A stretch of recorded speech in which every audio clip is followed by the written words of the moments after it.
Terima kasih Pak Suhud, moderator kita. Narasumber yang saya hormati, Pak Dr. Edi Kusuma dan Bung Nikolas Kuskono, Pak Refrizal, anggota fraksi PKS, Pak Haji, teman dan teman dari Pak Edi Kusuma, Bapak Yan Bijen, sahabat dari Pak Haji, sahabat kita semuanya. Pak Agus Purnomo, narasumber kita juga. Silakan langsung, Pak.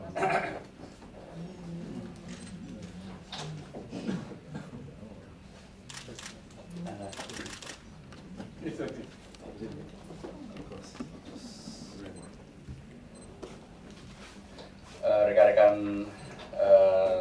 staf ahli, rekan-rekan dari tamu-tamu undangan, dan rekan-rekan wartawan yang semuanya saya hormati. Assalamualaikum warahmatullahi wabarakatuh. Selamat siang dan salam sejahtera untuk kita semuanya.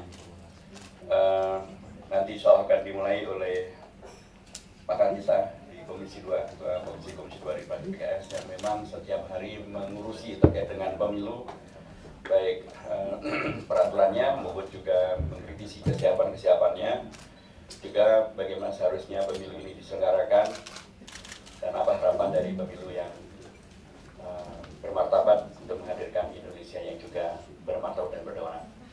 Tapi yang jelas, rekan-rekan sekalian, sebagai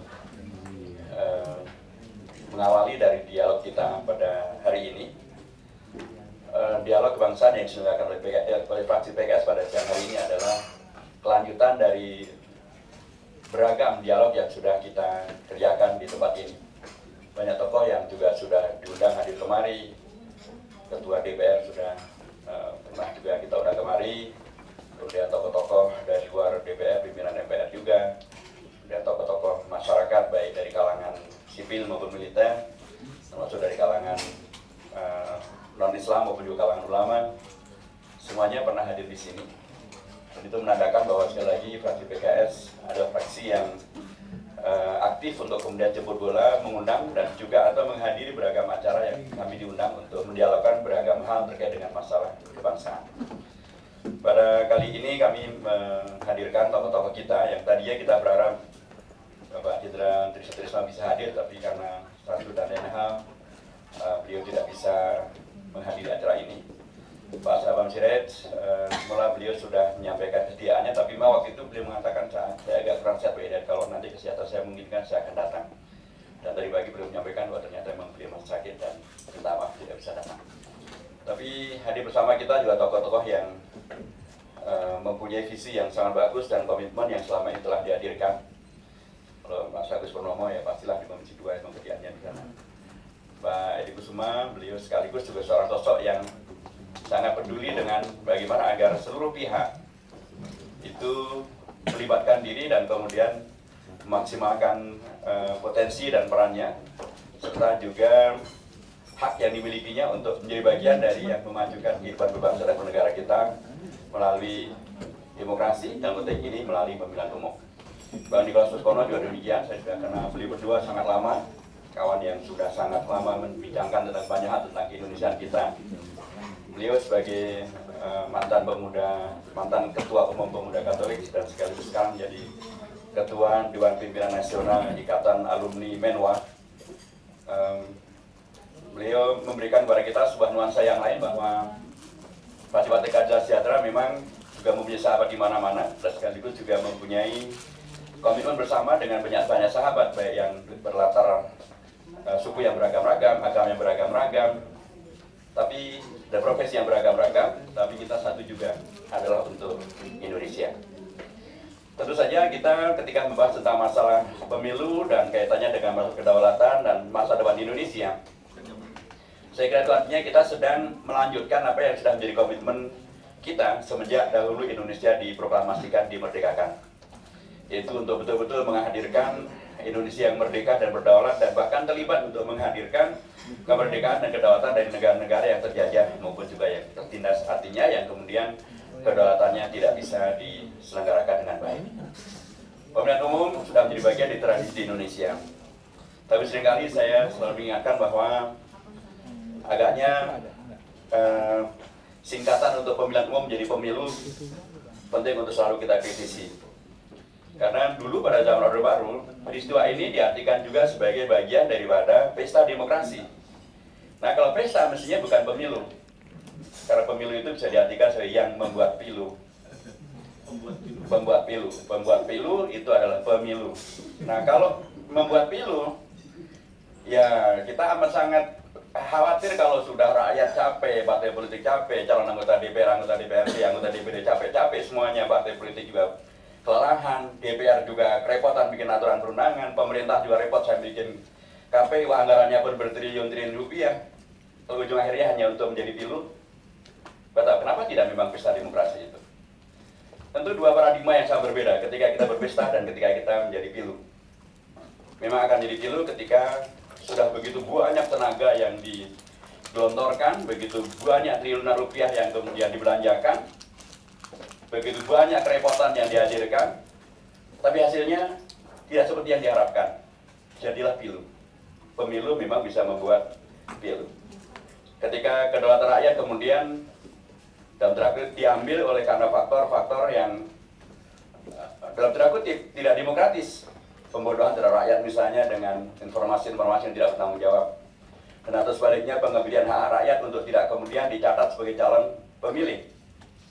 Atau kemudian sudah mereka melakukan hak pilihnya, tapi kemudian pun dari banyak terjadi di daerah-daerah dan juga termasuk di luar negeri, ternyata mereka suaranya tidak seperti yang mereka pilihkan. Ternyata ada pihak yang lain yang bisa melakukan hal-hal yang tidak sesuai seperti yang diharapkan oleh warga kita di daerah-daerah maupun juga di banyak tempat yang lainnya. Memang bila demikian maka pesta demokrasi ini bisa menjadi pilu dan bisa menjadi peristiwa itu bisa menjadi pembuat pilu. Mungkin perlu dipikirkan bahwa memang mestinya bukan pemilu, mungkin pemilum paling tidak, pemilihan umum, pemilum, sehingga kesan untuk menjadi pilu itu bisa kita kritisi.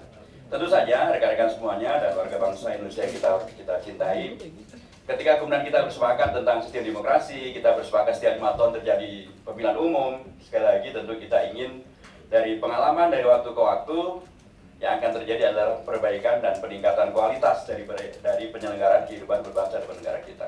Supaya kemudian hasilnya pun juga menghadirkan legitimasi yang lebih baik, sehingga kemudian kita bisa menghadirkan DPR, DPRD, pemerintah yang lebih legitimit, lebih berkualitas, sehingga dengan demikian maka menjadi tidak mubazir lah.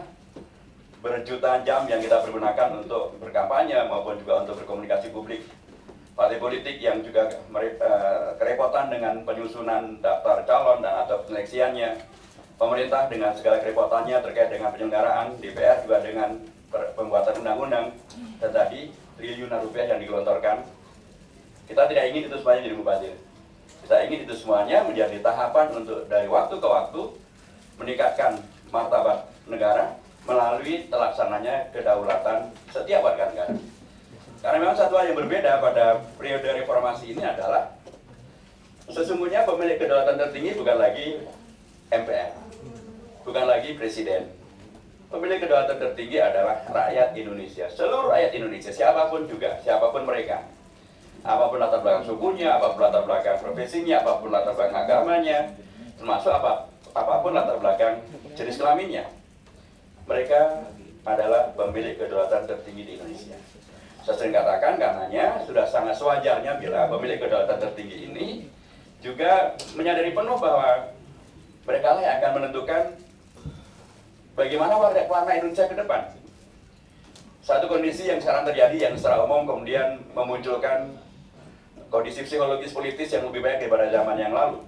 Insya Allah tidak ada lagi intimidasi yang sangat mengerikan seperti terjadi pada masa-masa yang dulu. Orang bebas memilih dan kemudian tidak akan kemudian dijadikan sebagai faktor untuk memunculkan semacam kredit negatif untuk warga bangsa misalnya karena memilih pilihan tertentu. Itu tidak ada lagi sekarang. Dalam kondisi kebebasan yang semacam ini, dalam kondisi juga kemudian alternatif pilihan juga yang terbuka, kita berharap bahwa memang semuanya berkomitmen untuk menjaga dan menghadirkan peristiwa pemilu yang merealisasikan kedaulatan milik rakyat. Supaya dengan demikian rakyat memilih dengan cerdas, dengan bertanggung jawab untuk bisa menghadirkan hasil yang juga bisa dipertanggungjawabkan. Itulah karenanya peran dari rakyat amat sangat dipentingkan, dan karenanya mudah-mudahan sosialisasi tentang pemilu yang bermartabat dan pemilu yang berdaulat ini juga dilakukan secara maksimal oleh KPU dan dengan segala perangkatnya, termasuk juga PPLN di luar negeri. Karena di luar negeri kami mendapatkan banyak sekali informasi, banyak warga kita di luar negeri yang belum mendapatkan sosialisasi tentang pemilu, dan apalagi terdaftar atau didaftar sebagai calon pemilih. Ini hal yang harus juga dikritisi, karena sekali lagi warga Indonesia dimanapun mereka berada, haknya sama. Mereka di luar negeri, dalam negeri hanya adalah sama, dan karenanya sudah sangat seharusnya bila segera hal ini diperbaiki. Dan kami mendapatkan komitmen yang sangat baik dari perwakilan-perwakilan kita di luar negeri untuk kemudian membuka, untuk kemudian melakukan koreksi terhadap daftar calon pemilih yang masih bermasalah. Satu yang juga diingatkan adalah bahwa mereka sering mengatakan ada kendala terkait dengan sosialisasi di luar negeri, yaitu anggaran untuk sosialisasi belum dicairkan oleh pemerintah. Karenanya di dalam forum ini pun juga saya menyampaikan dalam rangka untuk memenuhi kedaulatan rakyat Indonesia, untuk mendapatkan informasi yang seutuhnya, untuk kemudian nanti bisa mengikuti dan terlibat di dalam pemilu secara maksimal. Saya menghimbau dan mengingatkan agar dana yang merupakan hak dari setiap PPLN itu segera dicairkan oleh pihak pemerintah, supaya dengan demikian maka mereka bisa melaksanakan tugasnya juga dengan maksimal, sehingga rakyat kita betul-betul berdaulat, karena memang mereka diberikan hak untuk melaksanakan kedaulatannya. Saya kira demikian, Bapak Ibu yang saya hormati. Terima kasih sekali lagi untuk seluruh peran sertanya, masukan-masukannya, kritik dan sarannya, serta komitmennya untuk menghadirkan pemilu yang berdaulat, untuk menghadirkan Indonesia yang lebih bermartabat. Terima kasih sekali lagi rekan-rekan wartawan, hadirin semuanya. Mudah-mudahan yang kita lakukan hari ini membawa manfaat untuk meningkatkan kualitas berpemilu kita dan hasilnya di waktu yang akan datang. Assalamualaikum warahmatullahi wabarakatuh.